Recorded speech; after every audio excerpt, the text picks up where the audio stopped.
Joining me on the broadcast is Mr. Firoz Bakht Ahmed, educationalist. He will be joining us in just a short while from now.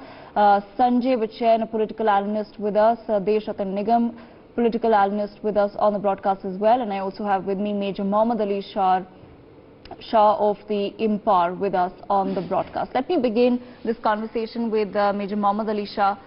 Major Shah, I just want to understand from you now, is day one of the Gyaan Vapi survey somewhere an indication of the fact that with dialogue and reason, all sides do listen and have the ability to arrive at a resolution? Devika, you are bang on there, absolutely. Dialogue is the only way forward, and when you sit down and you talk amicably and you make the other person understand, only when I am convinced will I listen. If I am not convinced and I can just superficially talk as I am just listening to you, then it would not really lead to anywhere. So yes, you're right. The day one actually says that yes, you can. An amicable situation can be brought out to any problem. There is no problem in this world that cannot be solved. And of course, after Babri Masjid, there were talks that, okay, next would be Kashi Vishwanath, next would be this and that. But yes, but you said it bang on. We have to coexist, we have to live in communal harmony. And yes, day one actually proves that, Devika. All right. Mohammad Ali Shah, I just want to understand from you, why do you think that any time there is a talk of, any conversation perhaps related to historical buildings, to mosques, to temples, that somewhere an atmosphere of apprehension is created? Why do you think, and who really do you think is responsible for creating this atmosphere of apprehension?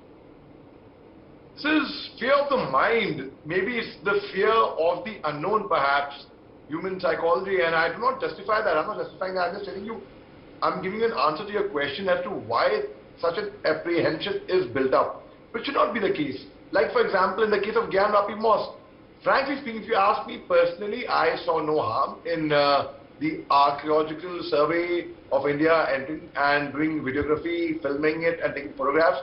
There's no harm. It would only clear the air, either ways, whatever it was. And be it, as you said, of any historical building or be it any monument.